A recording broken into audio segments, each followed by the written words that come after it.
There is a kind of love that nobody teaches you. It doesn't arrive in a classroom or a textbook or a conversation with a doctor. It arrives in the middle of an ordinary Tuesday when you notice that the person who has been the center of your world for as long as you can remember is somehow different. Not sick in a way you can name, not in pain in a way you can see, just different, quieter, slower, more inward.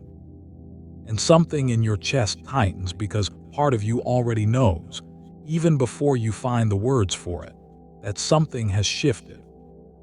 This video is for that moment, for the families sitting in that quiet uncertainty, for the sons and daughters and spouses and grandchildren who are watching someone they love and trying to understand what they are seeing, for anyone who has ever wished that someone had told them sooner, before the hospital visit, before the crisis, before the rushed goodbye in a corridor, what to look for, what it means, and what to do when you see it.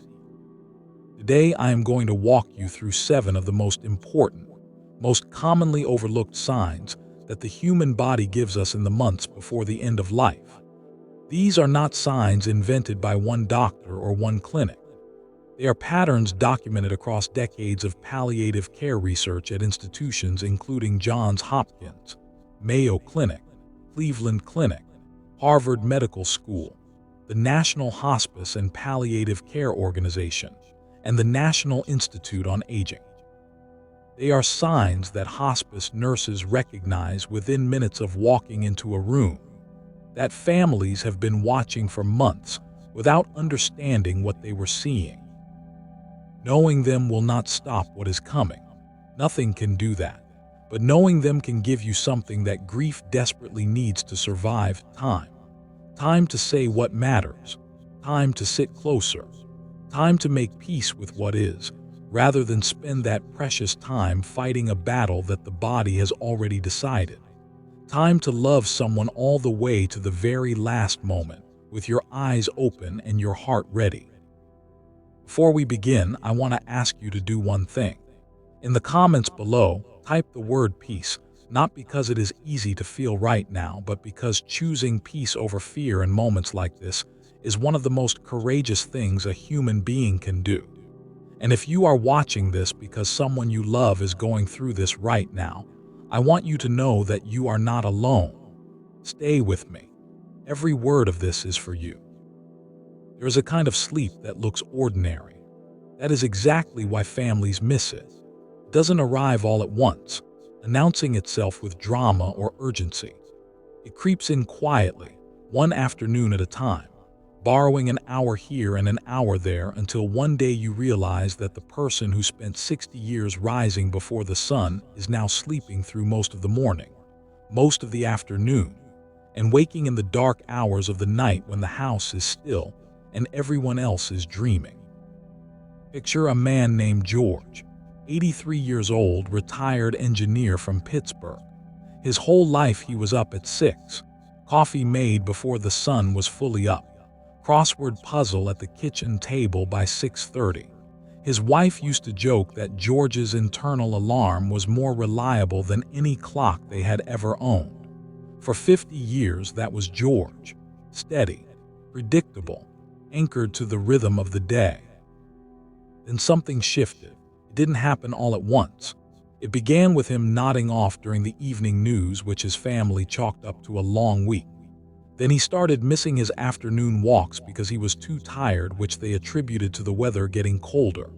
Then his crossword puzzle sat untouched on the kitchen table for days at a time. And then gradually, profoundly, George began sleeping. Not napping, sleeping.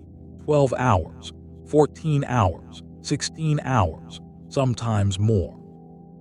Deep, unreachable sleep during the brightest part of the day, and then restless, wakeful hours in the dark of 2 and 3 in the morning, when he would lie with his eyes open, or sit in his chair in the living room, very still, in a way that his wife described as if he was listening to something she could not hear.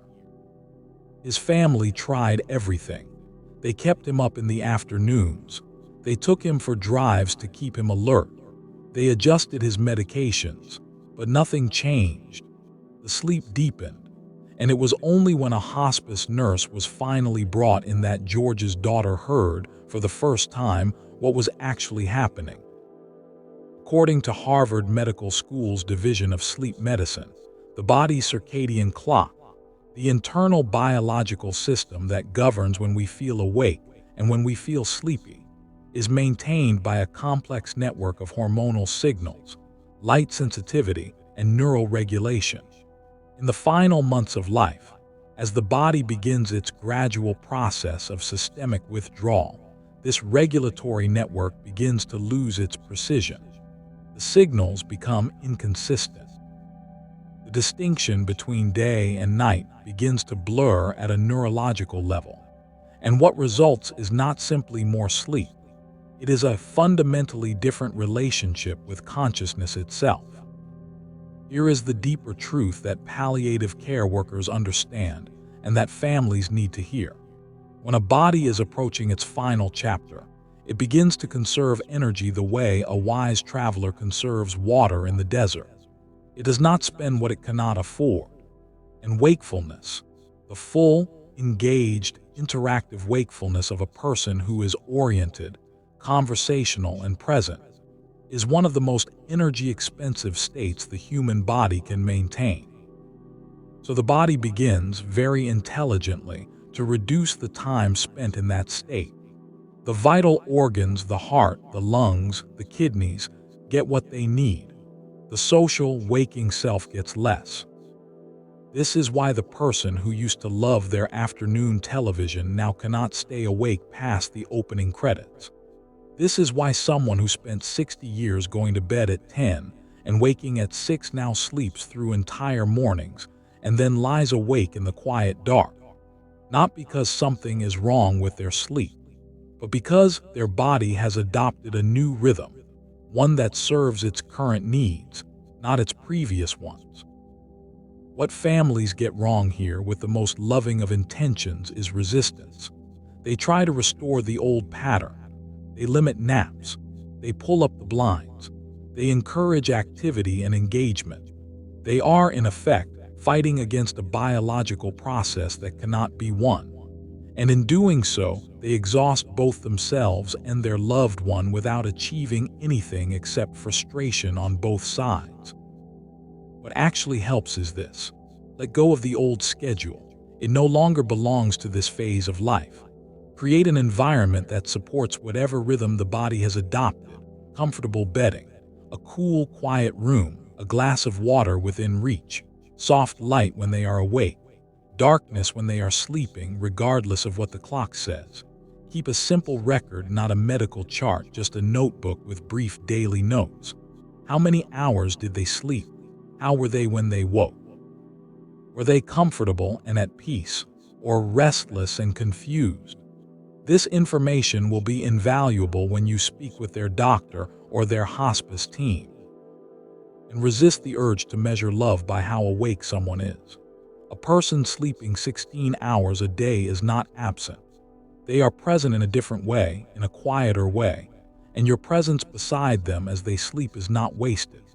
It is received. Research in palliative care consistently shows that hearing is among the last senses to diminish.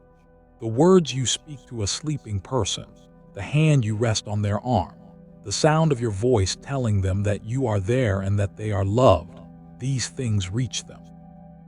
They land.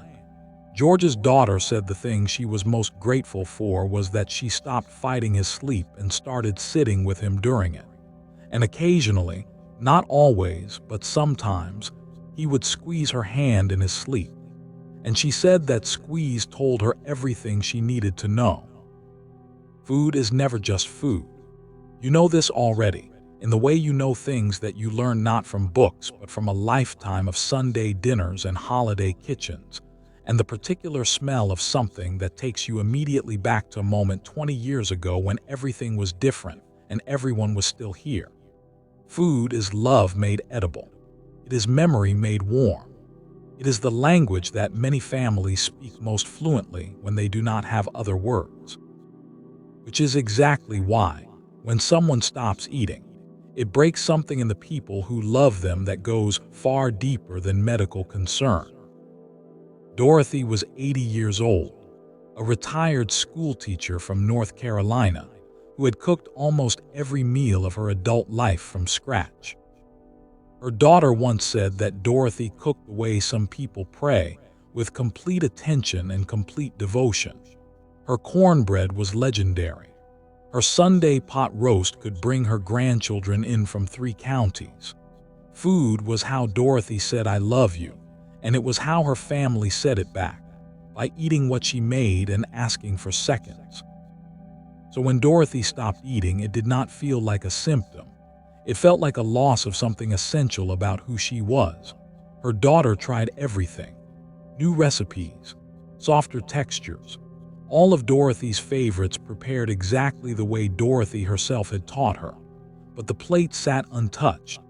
A few bites, then the fork laid down gently, apologetically, as if Dorothy was sorry she could not give her daughter what she was asking for. Here is what was happening inside Dorothy's body. The human digestive system is one of the most energy-intensive systems in the body. Processing food, breaking it down, absorbing nutrients, distributing them through the bloodstream, requires an enormous and continuous investment of metabolic energy. In a body that is in its final months, conserving every bit of energy for the vital work of keeping the heart beating and the lungs breathing, that investment no longer makes sense. And so the body, with the quiet intelligence of something that has been sustaining life for 8 decades and knows what it is doing, begins to withdraw its interest in food, not as depression, not as stubbornness, but as a metabolic decision. The appetite disappears because the body has decided, at a level far below conscious thought, that it no longer needs what food provides. This is also why familiar smells that were once comforting become overwhelming. Why the sight of a full plate can produce nausea in someone who once ate with great pleasure. The body is not rejecting something it loves. It is releasing something it no longer requires. Understanding this changes everything about how you respond. Instead of sitting across the table with a full plate and an anxious face, you sit beside her with something small, a single spoonful of warm broth, a sliver of soft fruit, a few crackers, and you make it absolutely clear through your tone and your body language that eating or not eating will not change how you feel about her. That you are not there to feed her. You are there to be with her. That the meal is an offering, not an expectation, and that whatever she can take is enough. And you find new ways to share the language that food used to carry. You sit at the table with her even when she is not eating. You tell her about the recipes she taught you. You describe the smell of her cornbread to her grandchildren while she listens. Because the love that used to live in the act of eating does not have to disappear when eating does. It just finds a new place to live. In the stories, in the sitting together, in the quiet that 2 people who have loved each other for a long time can share without a single word. There are many kinds of quiet. There is the quiet of contentment, the person sitting on the porch after a good meal, watching the evening come in, not needing to say anything because everything is already right with the world.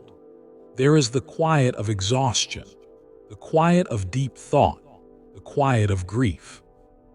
And then there is another kind of quiet entirely, a quiet that arrives gradually, like a tide coming in, pulling someone inward in a way that has nothing to do with sadness and everything to do with something larger happening beneath the surface. Robert was 87. He had lived what his children called a loudly social life, the kind of man who knew everyone's name at the diner, who organized the neighborhood 4th of July cookout for 20 consecutive years, who called his 3 daughters every Sunday morning without fail and talked for an hour each time. His front porch was never empty on a summer evening. His house was always full. Then, over the course of about 3 months, Robert began to pull back. He stopped going to the diner. He let the Sunday calls get shorter, then started missing them altogether. When his daughters came to visit, he was glad to see them. His eyes lit up. He held their hands, but after 20 minutes or so, he would grow quiet and his gaze would drift toward the window, and they could feel him moving somewhere they could not follow. They were frightened. They scheduled more visits. They brought friends over. They organized family dinners and kept the house full the way it always had been. And Robert, who loved them enormously, sat in the middle of all of it with the quiet of a man who was somewhere else even while he was there. His hospice nurse explained what was happening with a gentleness that his oldest daughter said changed everything for her. She said, "Robert is not going away from you. He is going inward. There is a difference. And what he needs from you right now is not more connection to the outside world. It is company inside the quiet." Palliative care specialists at Johns Hopkins describe this inward turning as one of the most consistent and least understood signs of the final phase of life. The social self, the part of us that performs, that engages, that reciprocates, that maintains our relationships with the external world, is maintained by energy, significant energy. In the final months, when energy is being carefully conserved for the vital internal work of staying alive, the social self is one of the first places the body withdraws investment from. Not because connection no longer matters, but because a different kind of connection is now more important, the internal one. The one that is happening, very quietly and very completely, in the interior space of a person who is making their peace with everything they have been and everything that is coming. What Robert's daughters learned to do was to match him where he was. They came. They sat. They did not fill the silence with words. They did not arrive with agendas or things they needed him to engage with. They brought themselves, just themselves, and they sat in the quiet with him. And Robert, who had spent 87 years being socially generous, used his remaining energy not on performing that generosity, but on simply being held by the people who loved him, in a silence that was not empty but full. I want to spend more time on this sign than almost any other, because it is the one that produces the most fear, the most confusion, and the most unnecessary suffering in families who encounter it without any framework for understanding it. You are sitting in the kitchen when you hear your father's voice from the bedroom speaking clearly and warmly to someone. You go in. He looks at you and says quite calmly that his mother was just there. She was standing by the window. She looked young, younger than he ever remembered her, and she told him not to be afraid. Your father's mother has been dead for 40 years. And your father looks not frightened or confused, but peaceful, more peaceful perhaps than you have seen him in months. The first instinct for most families is alarm. This must be a medication side effect. This must be the dementia progressing. This must be something that needs to be reported, corrected, addressed. And so they say things like, "Dad, Mom is not here. She passed away a long time ago. You must have been dreaming." And your father, who was peaceful a moment ago, now looks confused, then a little frightened, then sad. Because something that felt entirely real and entirely comforting has just been taken from him by the person he loves most, with the best intentions in the world.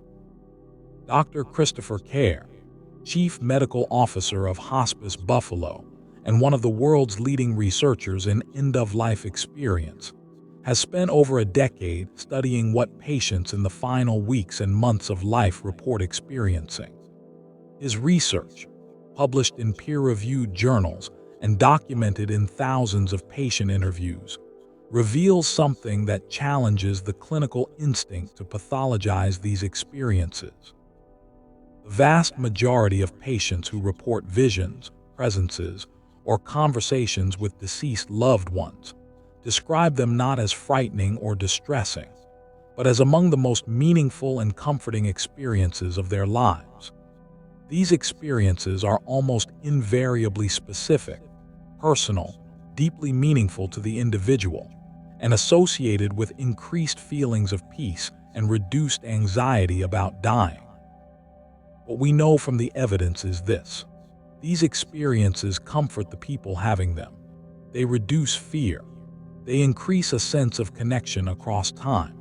They often carry specific messages, reassurances, expressions of love, instructions to let go and not be afraid, that are profoundly meaningful to the person receiving them.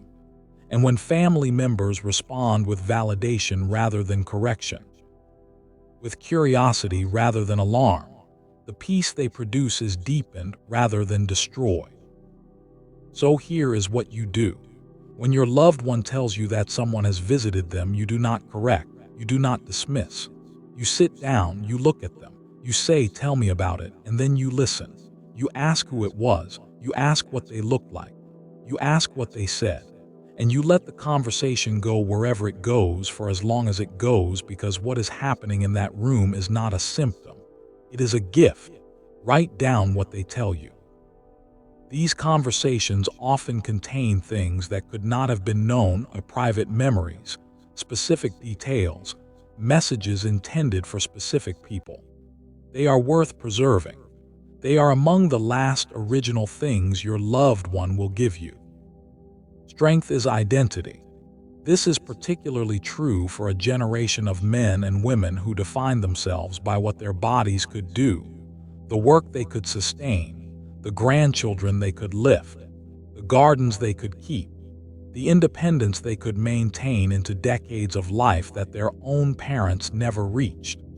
To lose strength is, for many people, to lose a piece of who they understand themselves to be. Margaret was 85, a retired postal worker from Minnesota who kept a garden that her neighbors quietly considered the most beautiful on the block.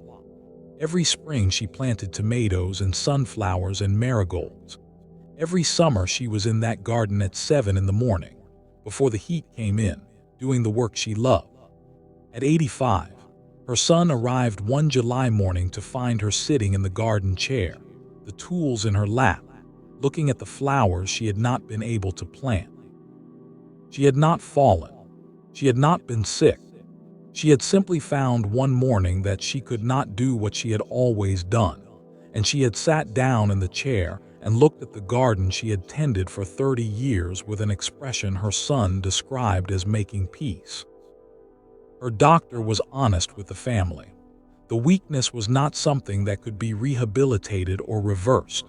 According to the American Geriatric Society, as the body approaches its final phase, the metabolic investment required to maintain muscle mass and function is withdrawn and redirected to the organs whose continued function is non-negotiable. The heart, the lungs, the brain, the kidneys. These systems get what they need. The musculoskeletal system, which has done its work for 8 decades, begins to release. The most important thing you can do when you recognize this sign is not to try to restore the strength. That battle cannot be won, but to make the environment as safe as possible. Remove every trip hazard from every surface they walk on. Install grab bars in the bathroom and beside the toilet. Place a sturdy chair with armrests in every room they spend time in. Keep their most essential items, water, medication, phone, glasses, within arm's reach. And if they need a walker or a wheelchair, help them accept it not as a defeat but as a tool. Change the language too. Do not speak about weakness as if it is a failure of effort or will, because the person you love is not failing. Their body is making decisions that are beyond anyone's control, and what they need in that moment is not a coach. They need a companion who accepts where they are without judgment and makes where they are as comfortable and dignified as possible. There are moments in caregiving that stop you entirely, where the ordinary texture of a day suddenly becomes something else, something that your brain does not have an immediate category for, and you find yourself absolutely still, not sure whether to move or speak or reach out your hand. Watching breathing change is one of those moments. You notice it first at night. The rhythm that you have grown accustomed to, soft, steady, the reliable metronome of someone you love, is different. It comes in clusters. Breaths arriving quickly, one after another, almost urgent, and then silence. A pause that stretches 5 seconds, 10 seconds, 15. Long enough that your own breath catches. Long enough that your hand moves toward them. And then from somewhere deep and quiet, another breath arrives. And the cycle begins again. This pattern is called Cheyne-Stokes respiration, and the National Hospice and Palliative Care Organization identifies it as among the most common breathing patterns in the final weeks and sometimes months of life. It occurs because the brain's respiratory control center becomes less sensitive to changes in blood carbon dioxide and oxygen levels as cerebral circulation decreases. Rather than responding immediately and continuously the way a healthy brain does, the failing regulatory system responds in bursts, a cluster of compensatory breaths followed by a pause, as carbon dioxide levels slowly rise again to trigger the next cluster. What families need to understand immediately and completely is this. This pattern, as frightening as it looks, is not a sign of suffering. In virtually every documented case in hospice literature, individuals experiencing this pattern show no signs of distress. They are not struggling. They are not gasping for air. The pauses, as long as they feel to the observer, are not causing pain or fear. The suffering associated with this sign belongs entirely to the people watching, not to the person breathing. You are seeing the body's respiratory system adapting imperfectly, irregularly, but with its own logic, to a changing internal environment. You are seeing the lungs and the brain finding a new way to continue working together as their communication becomes less precise. You are seeing, in a very real sense, the body doing its best. Keep the room calm and quiet. Gently elevate the head of the bed slightly to ease airflow. A small fan directed gently toward the face can provide a sensation of airflow that many patients find soothing even when they are not fully conscious. Keep the room at a comfortable temperature. And then do the hardest and most important thing: stay. Sit beside them. Hold their hand. Talk to them in a low, steady voice. Tell them where you are. Tell them you are there. Tell them they are not alone. Because hearing is among the last senses to leave. And the sound of a familiar, loving voice in the dark is one of the most powerful comforts that medical science has never been able to replicate with any drug or any device. Lane, whose husband had been a retired firefighter strong as an oak, said this after he passed. She said, "I was so afraid of his breathing that for the first week I kept leaving the room because I could not watch it. And then one night I decided to stay. I sat beside him with my hand on his and I just breathed with him. When he breathed, I breathed. When he paused, I held my breath. And somehow doing that, it stopped being terrifying and started being something else. It started being the most intimate thing I have ever done with another person. Just breathing together, in whatever rhythm we could find." I want to take my time with this final sign, because it is the one that carries the most possibility. The other 6 signs are, in many ways, things that are happening to a person. This one is something a person is doing, actively, consciously, with purpose. And if you recognize it for what it is, it gives you something the other signs do not: an invitation. A chance to participate in something that will matter long after everything else about this time has faded. When a person nearing the end of life begins to move through the unfinished business of their heart, it looks different in every person but shares certain patterns. The giving away of objects, the reaching out to people who have been lost to silence or distance or old hurt, the telling of stories that have never been told before, or that have been told so many times they have become ritual, the saying of things that ordinary life never created enough space or urgency to say. Thomas was 89. He had been a carpenter his entire working life, and his garage was a museum of tools, some of them inherited from his own father, Some of them bought in the first years of his marriage when money was tight and every purchase was a decision. He knew every tool by name and by story. He knew where he had bought it, what job he had used it on first, what it had built. The tools were not just objects. They were the physical record of a working life. In the final months of his life, Thomas began giving the tools away. Not randomly, not sentimentally, but with great precision and intention. He called his grandson Marcus into the garage and placed a particular hand plane in his hands and told him for 20 minutes, in more detail than Marcus had ever heard him speak, about the house he had built with that plane in 1967, where the wood came from, what it had smelled like, how the grain had run, what his wife had said when she saw the finished floor. Marcus, who was 24 and had never spent much time thinking about woodworking, stood in that garage and received the story of that plane the way you receive something you do not yet know the value of, but that you will spend the rest of your life understanding. Thomas also called his brother Edwin, with whom he had not spoken in 11 years.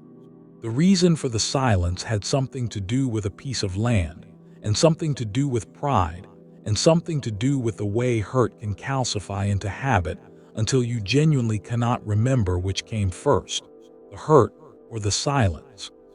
Thomas called Edwin and he said, simply, "I have been thinking about you." And Edwin, who was 86 and had his own health concerns and his own calcified silence, said, "I have been thinking about you too." They talked for 2 hours. It was, by all accounts from both families, one of the best conversations either man had ever had. The National Institute on Aging identifies this process, the conscious or unconscious movement toward resolution, reconciliation, and legacy, as one of the most consistent and universal features of the final phase of life across cultures and across the full range of human experience. It is not unique to people who are religious or philosophical. It appears in pragmatic, practical people who would never call themselves spiritual. It appears because it is, at some level, simply what human beings do when they understand that time is no longer unlimited. They turn toward what matters. Your job, when you witness this, is not to manage it. It is not to protect your loved one from the emotions that might arise, or to try to control the pace or the direction. Your job is to create conditions in which it can happen. To say yes when your father wants to make a phone call that surprises you. To sit down and listen when your mother wants to tell you a story you have heard 20 times before, because this time she is telling it for a reason, to give it to you, to leave it with you, so that when she is gone you will carry it and it will not be lost. To help write the letter that needs to be written. To take the photograph that needs to be taken. To record the voice that will one day be the most precious sound in your collection of sounds. And to receive the objects that are offered with both hands. Because when someone in the final chapter of their life puts something they love into your hands and tells you the story of it, they are not giving you an object. They are giving you themselves. Receive it. Remember it. And know that being the person who received it is one of the great honors of a lifetime. I want to add something now that does not appear on any clinical checklist, that no hospice brochure includes, that no research paper quantifies, but that every person who has sat with a dying loved one knows is real. There is a quality of attention that changes, not the person's attention, yours. Sometime during the final months, if you are paying attention, you will find that ordinary things become extraordinary. The way afternoon light falls across a familiar face, the weight of a hand in yours, the sound of breathing in a quiet room, the particular way someone smiles when they are trying to reassure you that they are okay, when you both know the truth is more complicated than that. These moments do not last. But they are yours and they are real, and they are the currency in which the final chapter of a life is denominated, not in medical interventions, not in hospital visits, not in any of the things we spend enormous amounts of energy and money on in an attempt to deny what is happening. In moments, in presence, in the willingness to sit with something difficult and choose love over avoidance every single day for as long as it lasts. Families who do this, who recognize the signs, who adjust their expectations, who stop fighting what cannot be fought and start being present for what cannot be paused, these families carry something different afterward, not less grief. Grief does not diminish because you were prepared, but a different grief, one that is clean rather than full of regret, one that says, I was there. I knew what was happening and I chose to be present anyway. I held his hand when his breathing changed. I listened to her story for the 20th time because the 21st time might not come. I let him give away his tools. I helped her make the call. And that matters. It matters more than almost anything else I know how to say. 7 signs, none of them dramatic, none of them on their own conclusive, all of them together a language. The body's last language, spoken quietly over months for anyone who has learned enough words to understand it. You now have those words. Use them, share them. Because somewhere right now, there is a daughter sitting by a hospital bed who has been watching these signs for 3 months and has not known what she was seeing. There is a son driving home from a visit with his father, replaying a conversation they had, feeling that something has shifted but not knowing what. There is a spouse lying awake at 2 in the morning listening to changed breathing and not knowing whether to be afraid. This video is for all of them. Share it if it has helped you. Pass it to someone who needs it. And if it has helped you understand your own situation more clearly, I want you to know that knowledge is a form of love. Choosing to understand what is happening, rather than turning away from it, is one of the most loving things you can do for someone in the final chapter of their life. Type the word peace in the comments if any part of this reached you. Subscribe if you want more of this kind of content, honest, compassionate, built not on fear, but on the belief that we can do this hard thing with grace if we do it together. Share this with someone who is walking a similar path, because no one should have to walk it in the dark.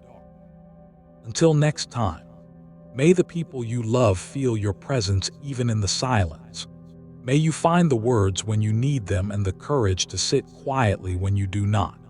And may every difficult moment you walk through leave you more human, more loving, and more certain than ever that being there, just being there, is enough.